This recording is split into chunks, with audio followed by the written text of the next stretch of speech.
Live every day as if it were the last, because before you know it, time goes past and life's just not that long. Tell all you love that you love them so, because even if you do, they might not know, and one day we'll all be gone. Taste the wind, don't let it blow on by. Sing songs of love, let the music get you high.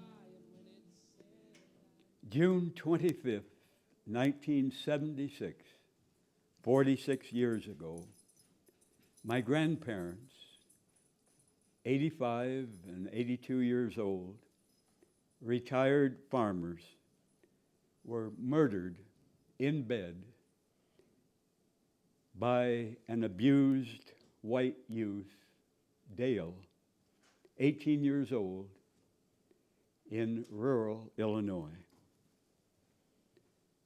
Years later, Dale was arrested. He pled guilty.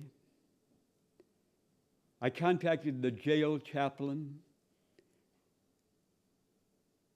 The jail chaplain told me Dale was coming to services there, so I thought Dale might be truly repentant for his atrocity. I wrote him offering my forgiveness. He wrote back, profoundly repentant. The first time I visited Dale in prison, tears came to his eyes. He appreciated my forgiveness, my friendship. I have 60 letters at home that he wrote me before he killed himself in prison many years ago. He had wanted to get out someday to prove to people he could live a changed life, a good life. Dale published sincere letters of apology for his murder of my grandparents in 2 area newspapers. But he suffered severe depression, haunted by flashbacks of his crime. Imagine if many U.S. presidents and generals publicly repented for murdering grandparents and kids in U.S. wars. Memory is the worst punishment for anyone with a conscience. Our conscience is turned on by being loved. We all are more than the worst thing we ever did in our lives. No one is born evil. No one. Dale was not born evil. Hitler was not born evil. Trump was not born evil. No one sitting on death row in any prison in this nation was born evil. But we all are very influenceable from the moment we are born. None of us chose the family, the situation we're born into. Nobody.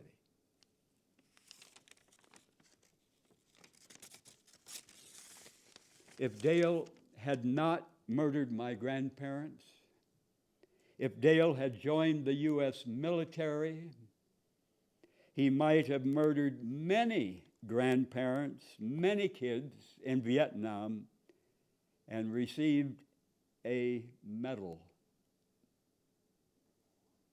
Many of the same churchgoers in our community back in Illinois who saw Dale as a no good, hopeless devil, many of those same churchgoers paid federal income tax to train and equip young people to become professional hired killers to murder on command with no conscience in Vietnam or other nations. The insanity of our world, the insanity of war, the insanity of most religion that does not take a strong stand against all war.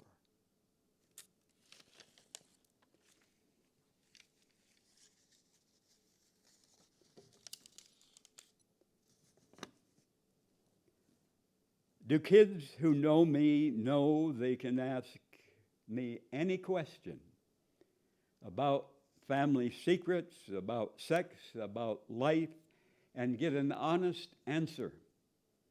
I welcome sincere personal questions from adults and kids.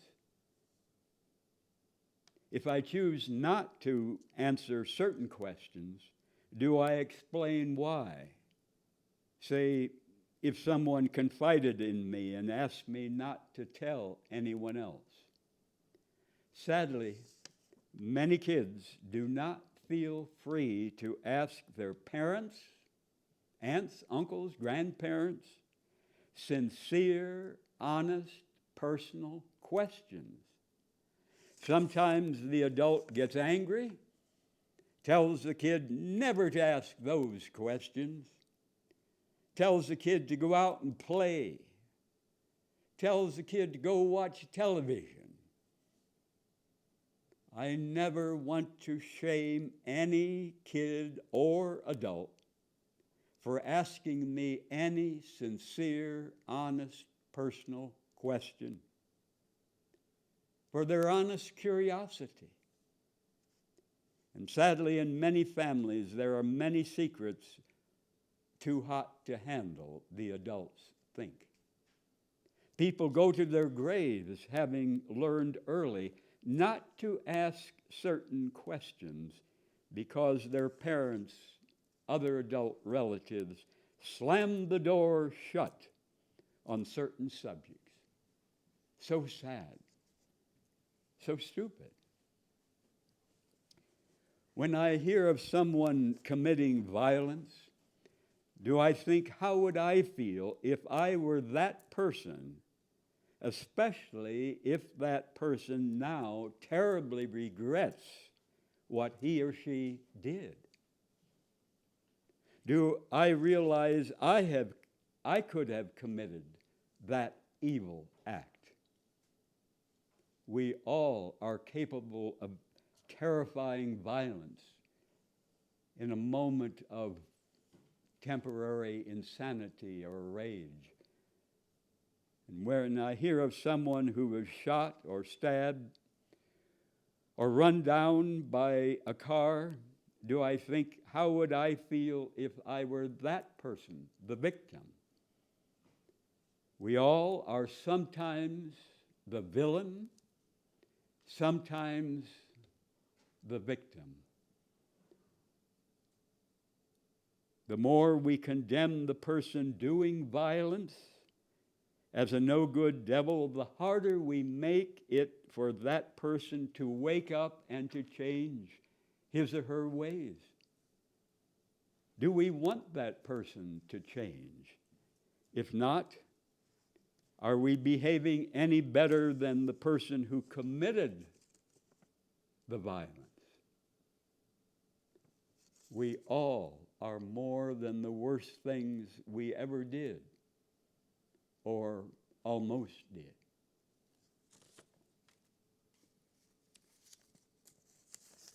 Wise words from Norma Jean. Love is always flowing inside, yearning to express itself. People withhold love in their own families. She says, I know of a man whose father could not utter the words, I love you, to his devoted son, even on his deathbed, when there was nothing left to lose. We're all going to die, she says. Everyone who plays in the drama of your everyday life will be dead someday. Their smell, their voice, their quirky ways will be gone forever. We will one day be alone or dead ourselves, all of us. The embrace or the kindly act today could be your last. So what stops us? What stops us from actively loving our friends, our lovers, our parents, our children? What stops us from ravishing our lovers? The heart is locked up. Resistance to deep sexuality, resistance to deep love, is actually fear of getting screwed or fear of the commitment to love, and is more common than not. Loving is not about winning. Loving is about giving up our stand.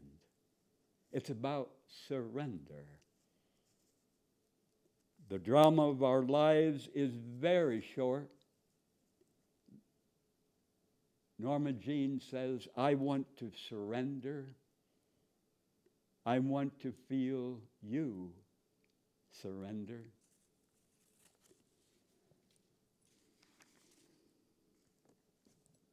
If you believe in God, if you believe God is a loving, fair parent to all people on earth, does God approve many millions of people in this nation hogging far more money, far more stuff than anyone needs, while many millions worldwide and thousands even here in Albuquerque suffer sickness, loneliness, with no home? Does your God approve spending many thousands on a luxury box for our decaying dead bodies, when millions of living children go to bed hungry every night?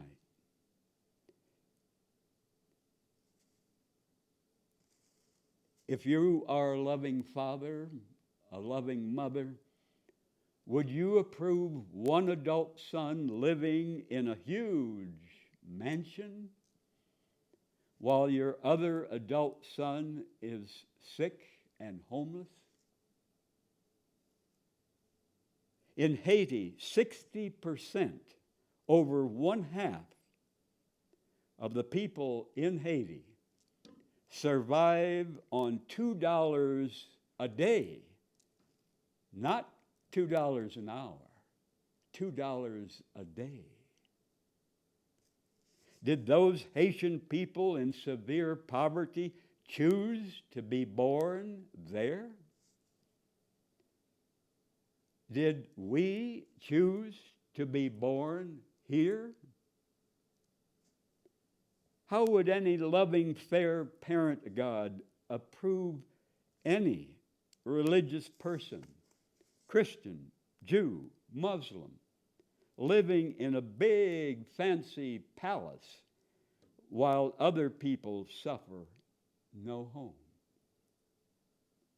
Does your God want loads of money spent on church buildings, temples, mosques? Never once in the Bible did Jesus ask his followers to build him any building. Jesus taught his followers to help those most in need, to befriend the outcasts of society. Do you know any preachers, priests, rabbis, imams, TV evangelists who emphasize living simply and fairly in our world family of almost 8 billion sisters and brothers? I have no right to much more than I need, while many millions worldwide suffer on far less than they need.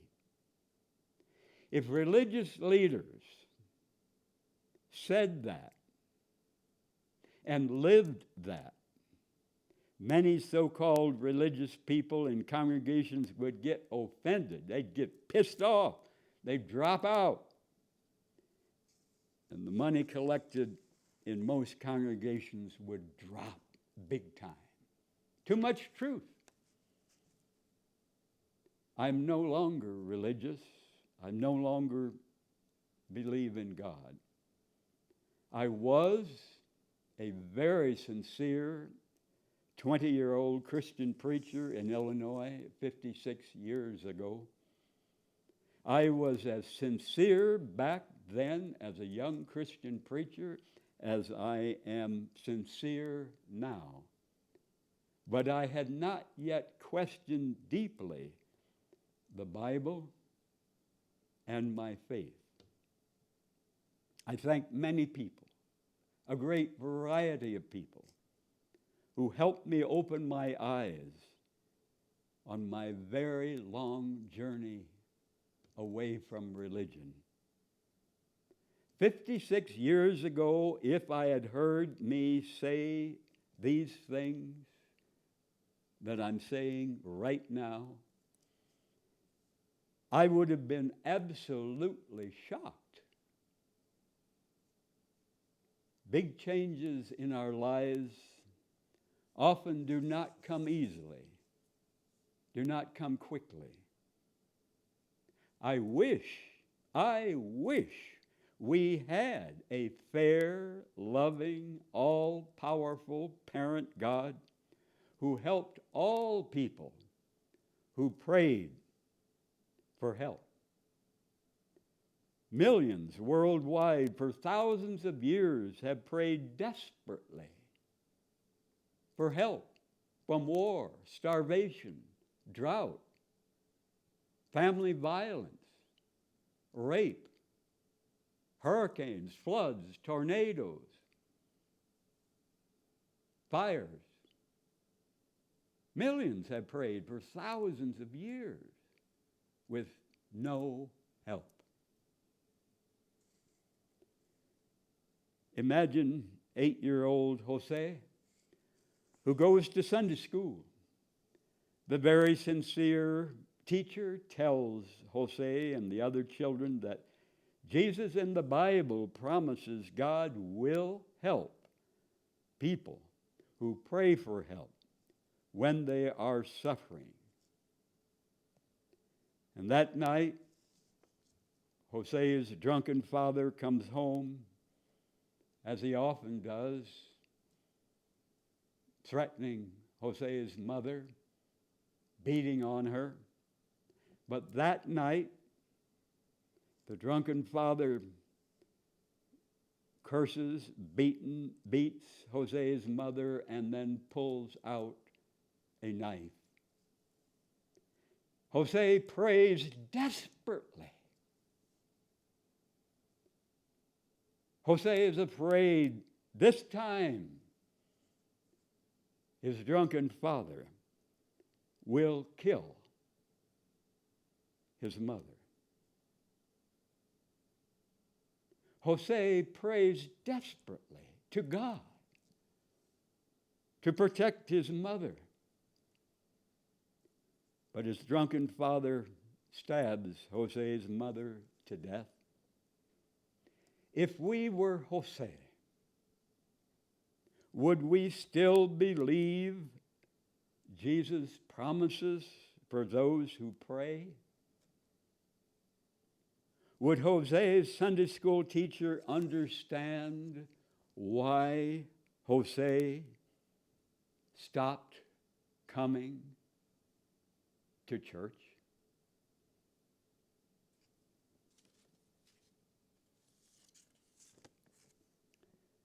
Many jobs harm people and the earth more than help. Selling cigarettes, bartending booze, torturing laboratory animals to test products, many jobs harm more than help. Selling luxury clothes that were made in sweatshops, working in a gambling casino for people addicted to spending money that should be used for necessities at home. Making movies glamorizing greed and bloody violence. Many jobs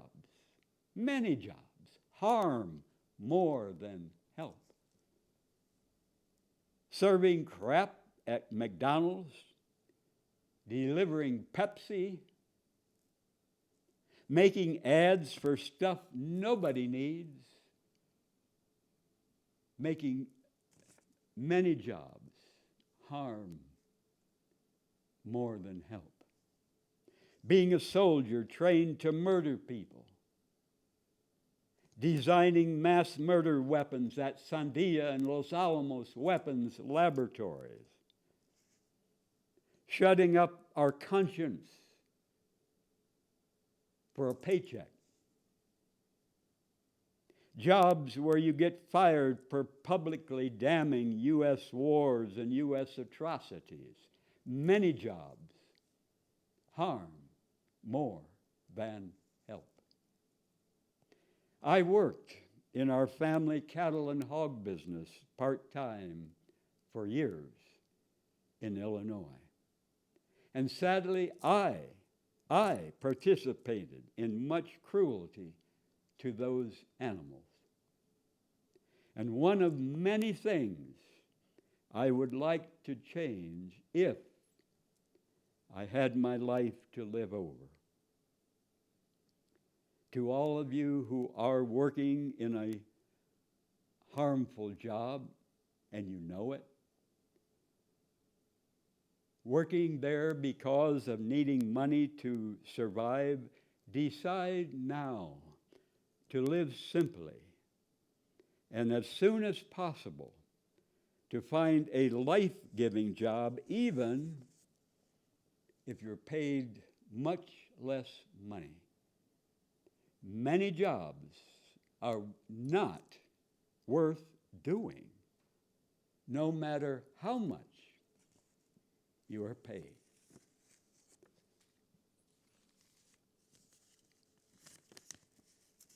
Walt Whitman, who lived in the 1800s, was one of the most famous poets ever in the United States. In his Leaves of Grass Calamus collection, he tells of his strong romantic attraction to men. Walt Whitman knew that most, if not all men, could enjoy being in love with men. Here are 3 of his poems. When I heard at the close of the day how my name had been received with plaudits in the Capitol, still it was not a happy night for me that followed. And else when I caroused or when my plans were accomplished, still I was not happy.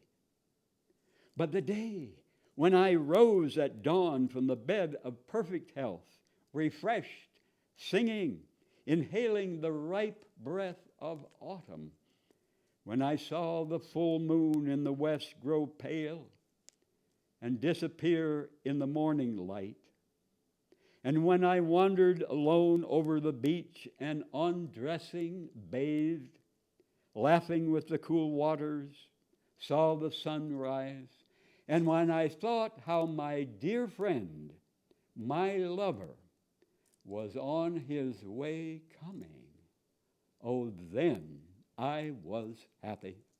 Oh, then each breath tasted sweeter. All that day my food nourished me more, and the beautiful day passed well. And the next came with equal joy, and with the next at evening came my friend. And that night, while all was still, I heard the waters roll slowly, continually up the shores. I heard the hissing rustle of the liquid and sands as directed to me, whispering to congratulate me, for the one I love most lay sleeping by me under the same cover in the cool night. And in the stillness, in the autumn moonbeams, his face was inclined toward me, and his arm lay lightly around my breast. And that night, I was happy. I was happy.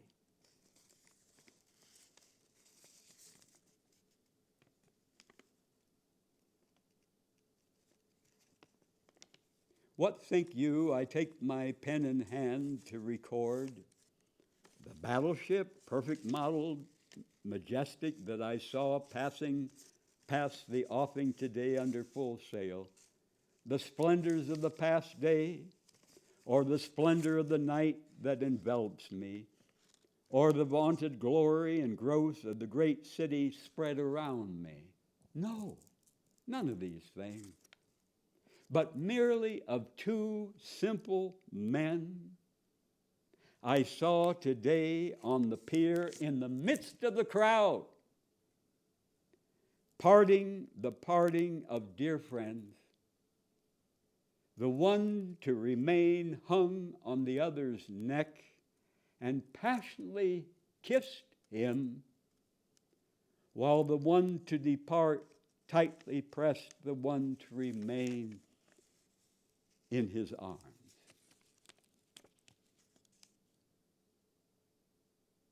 Another, that shadow, my likeness that goes to and fro, seeking a livelihood, chattering, chaffering. How often I find myself standing and looking at it where it flits. How often I question and doubt whether that is really me. But among my lovers and caroling these songs, oh, I never doubt whether that is really me.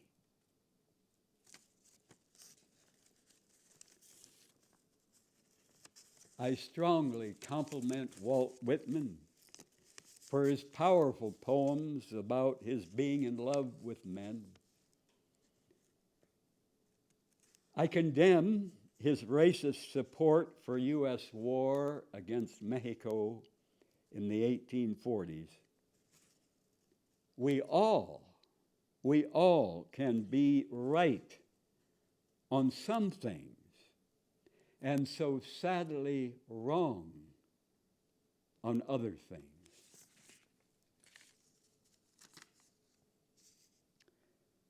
A parent writes to dear Ann Landers, I read the letter you printed about the man who escaped boredom by spending time on the internet. I would like to tell your readers that too much time on the computer can indicate a serious problem. Our son John killed himself 1 year after graduating from Colorado University. He was a brilliant young man. He was a loving son. And I feel tremendous guilt over his suicide, says his parent. From the time John was 9 years old, he spent a great deal of time on the computer. I encouraged this because I believed he would benefit from it. He sailed through school with no drug or alcohol problems, no discipline problems, but there were signs of too much withdrawal. John had a beautiful smile, a gentle demeanor, which I took to indicate he was okay, but he was not okay. I now know that depression can be fueled by a lack of meaningful human contact. Excessive computer activity, online communication, video games, role-playing need to be added to the list of symptoms of clinical depression for the benefit of people like my son. Please warn your readers to look for these symptoms, and I wish someone had noticed John had a problem and mentioned it to us. We could have used some help. Perhaps if you print my letter, it will help other parents. We need face-to-face human contact, hugs, conversations from our hearts, not living through a computer. Every day in my blended smoothies, I eat many healing herbs. Garlic is number one. Never cook garlic. Raw garlic is great for the immune system to fight off all bad germs,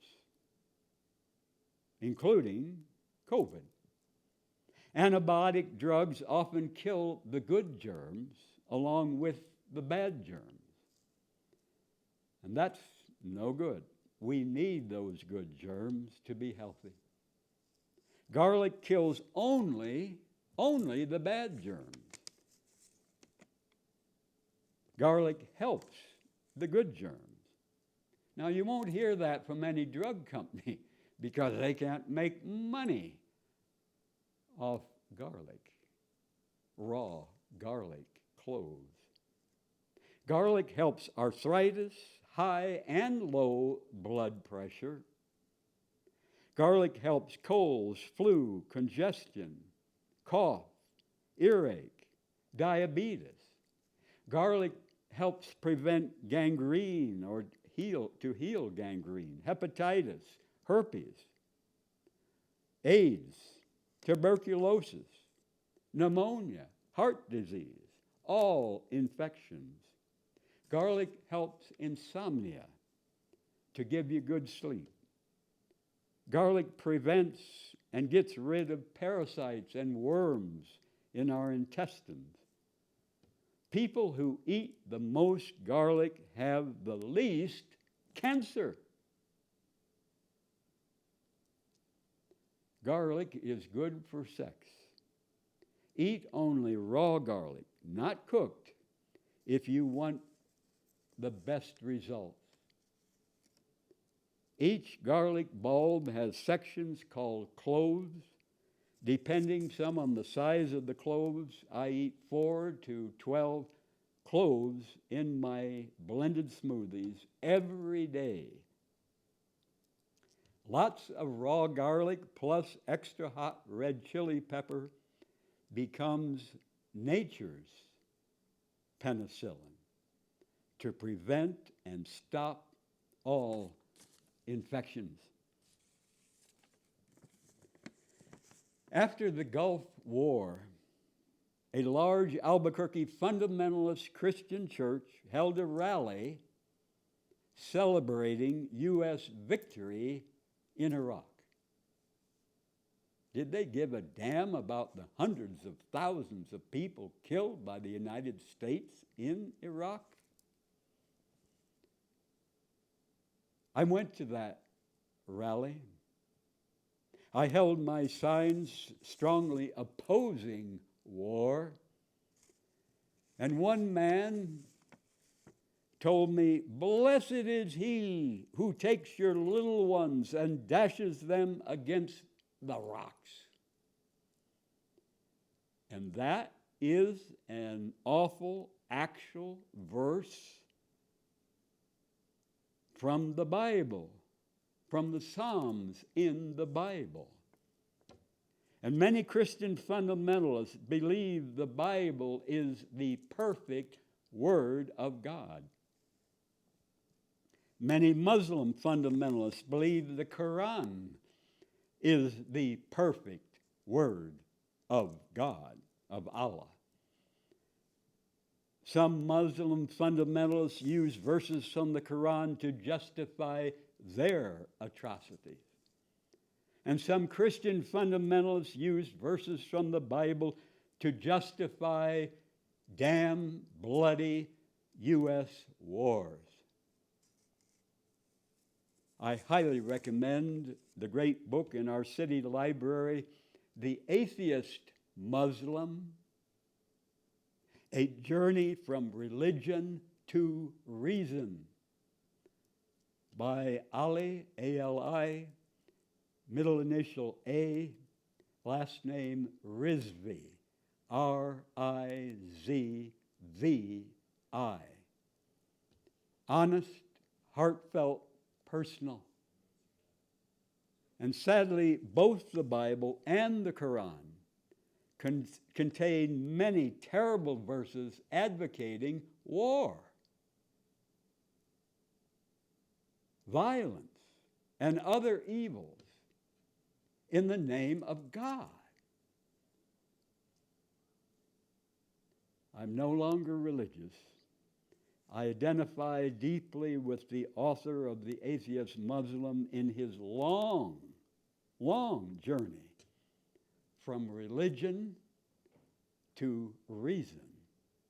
I refuse to allow the Bible, I refuse to allow the Quran, I refuse to allow any book to turn off my mind, to turn off my conscience.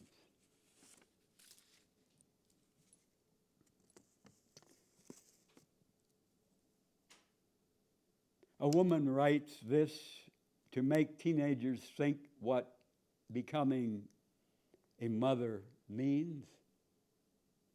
She says, if your child throws up all over your bed, are you or the father going to clean it up, stay up all night with a crying child, and then go to work the next day?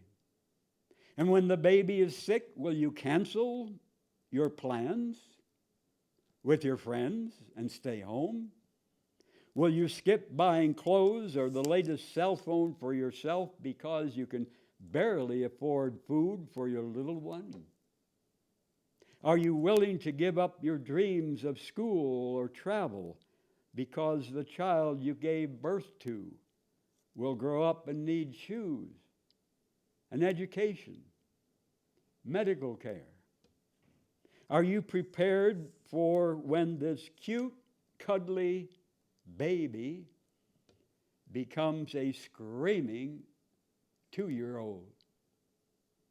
If you continue your education, will you have the energy to work and care for a child that totally depends on you for all physical and emotional needs?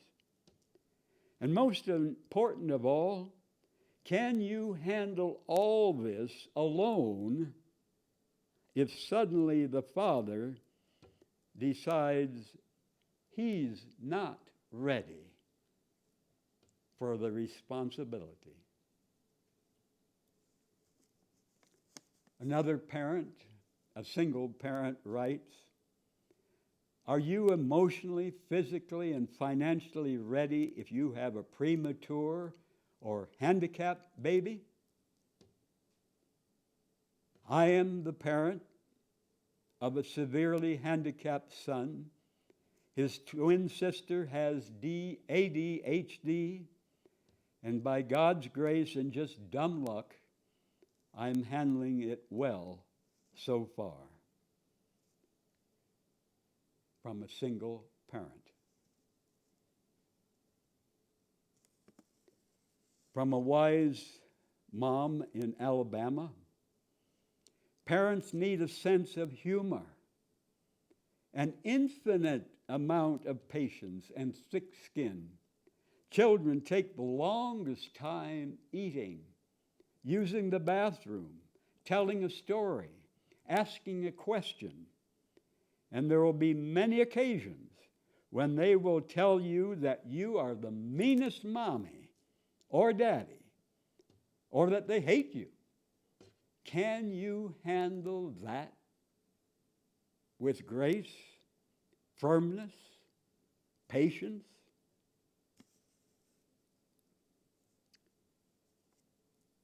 Another person writes, my question is, can you provide a safe environment to raise the child? One of the biggest dangers to young children is abuse. Having heard so many stories about young parents shaking babies that won't stop crying, or worse, this should be carefully considered before becoming a parent.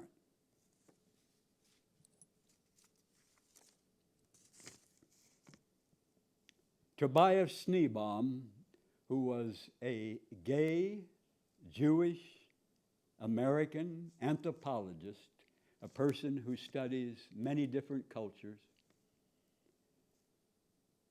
in his book, Where the Spirits Dwell,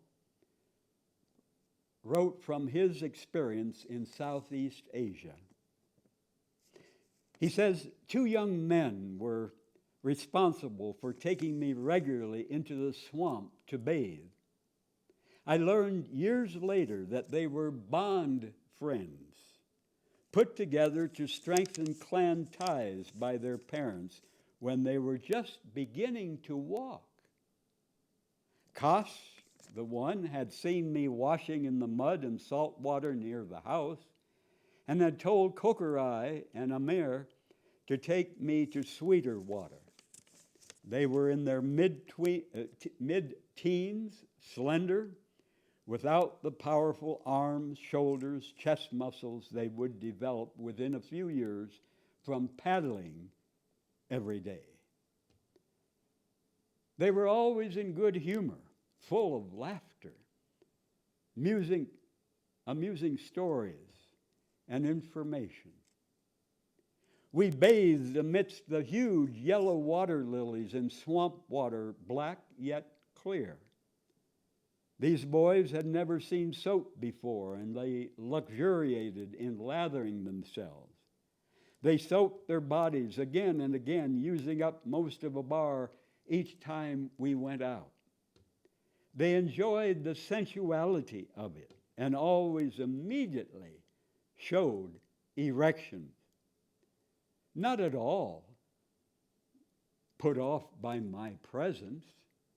Kokorai leaned onto the bent back of a mare, pushed his penis into him, and pumped away enthusiastically. And within a few minutes, they reversed roles. The details of the relationship between bond friends in parts of Asmat had been unknown to outsiders. That this one aspect of life there revealed to me so easily, so directly, spoke of something about me that the men recognized, some gesture on my part, some restlessness seen in my eyes or filtering through my skin. The missionary of the region was on leave then, and the sexual comfort pervaded the villages in which he preached, though the jungle had always been reserved for what the people thought as their normal lives since the arrival of the mission. in acting out their desires so spontaneously, no shame, no guilt. With me looking on, Amer and Kokorai demonstrated that they knew I was sympathetic, possibly a participator. The intimacy between Amer and Kokorai was the first tangible evidence of the behavior that I had expected to find in Asmat, and it gave me a sense of acceptance. I no longer felt isolated, alone, as I inevitably felt under Western concepts that denounce such practices. I had entered into them, had been part of them. In Peru, Thailand, Mexico, Japan, Korea, Uganda, Kenya, and elsewhere, it was as if relations between men, sex between men, existed everywhere, even though, more often than not, they might be underground, out of sight. It was in Asmat, however, that I felt for the first time part of a universal clan. For Asmat culture in some regions not only allowed for sexual relationships between men, but demanded that no male be without his male companion, no matter how many wives he had, or no matter how many women he might be sleeping with. Who can know what it meant to me to find myself in a group where I was no different from others in that one way? The words of the gay Jewish American anthropologist Tobias Schneebaum from his book, Where the Spirits Dwell.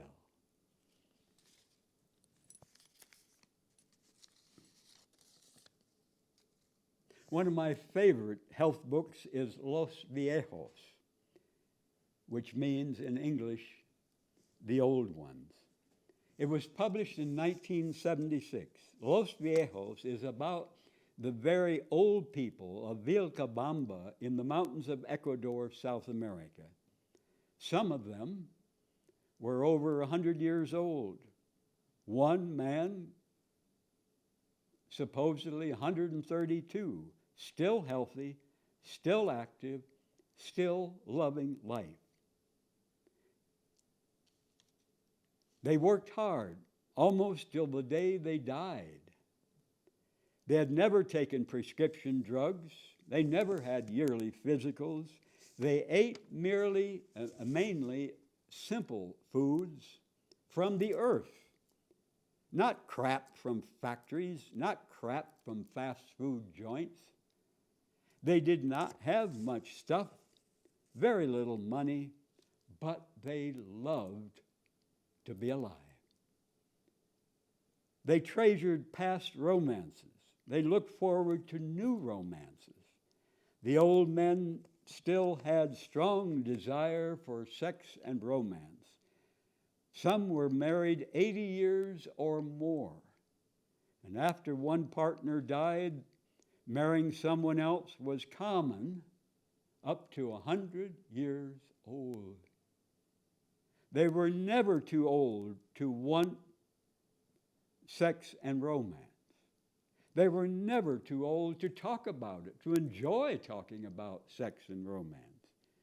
Why would an old man feel shame, feel guilt?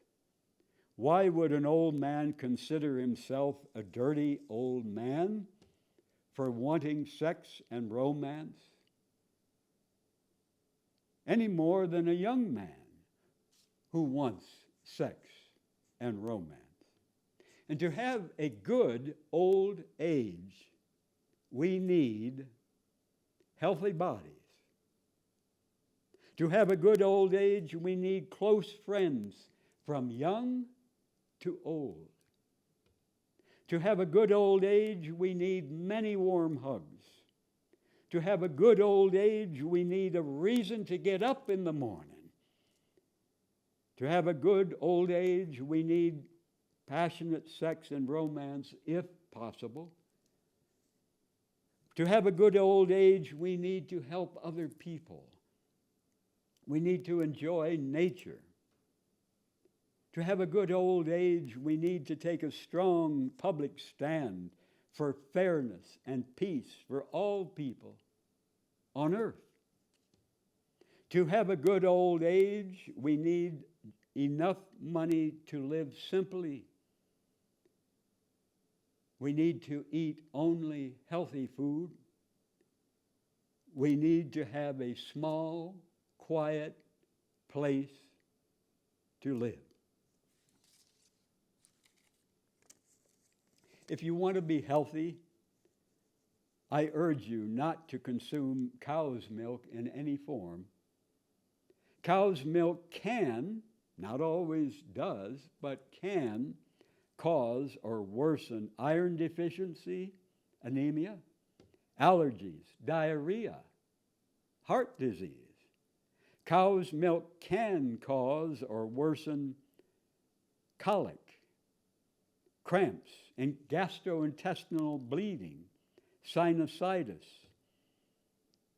skin rashes, acne, colds, flu, arthritis, diabetes, ear infections, osteoporosis, asthma, multiple sclerosis, non-Hodgkin's lymphoma. So if you're drinking milk or eating cow's milk cheese or ice cream, and you have any of those conditions, stop all the cow's milk products and see, and stop for at least a month, better yet 6 months, and see if you notice some improvement. I do not consume cow's milk in any form. But if you insist on drinking milk, far better than pasteurized, homogenized cow's milk is to drink raw milk from healthy goats. Raw milk from healthy goats.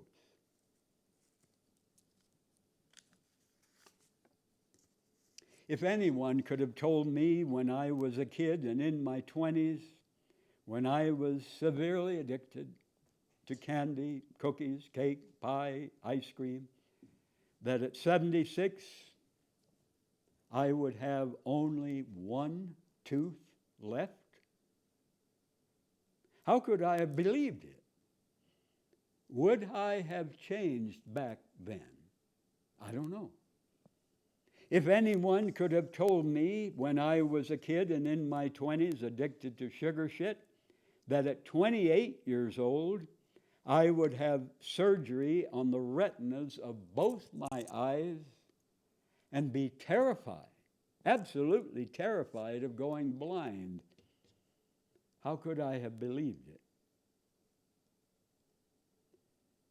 When I was in our country one-room elementary school, I came home and foolishly ate a big bowl of chocolate ice cream, chocolate cake.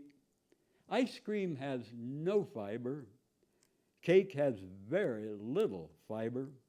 So when I would shit, it was an agonizing ordeal, as close as males get to what many women suffer in giving birth.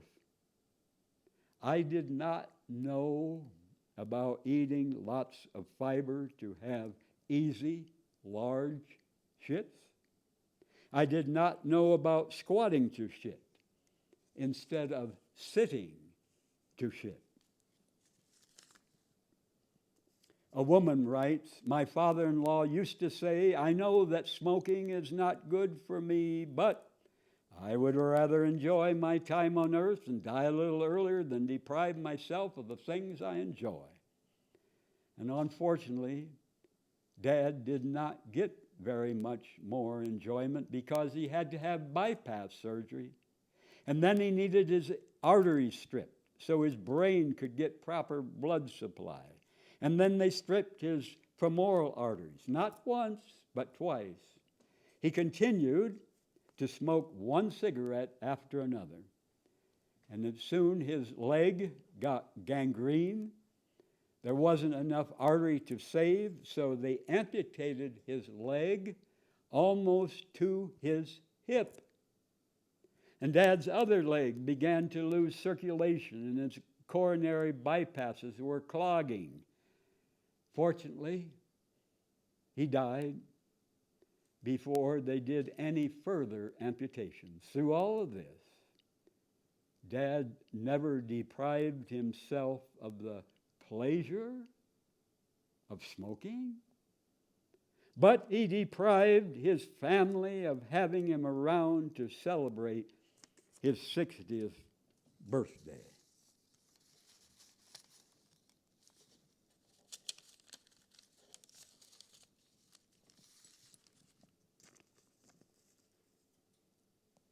Undocumented immigrants are less likely than U.S. citizens and legal immigrants to commit crimes.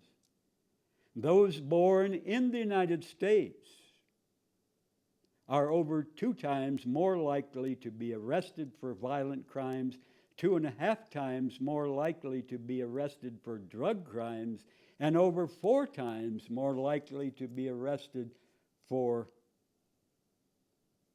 property crimes than undocumented immigrants.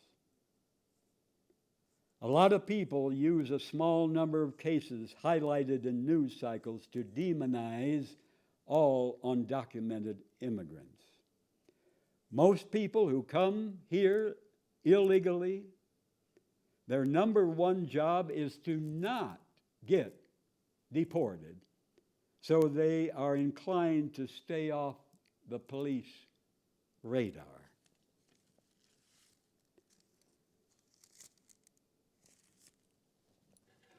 Booze for me? Hell no. No way. But this, fresh piss for health, I drink every day since November 10th. 1999. To your health. Good night. Tell all you love that you love them so, because even if you do, they might not know, and one day we'll all be gone. Taste the wind, don't let it blow on by. Sing songs of love, let the music get you high, and when it's said and done, you'll know the sun will shine on. And when it's said and done, you'll know the sun will shine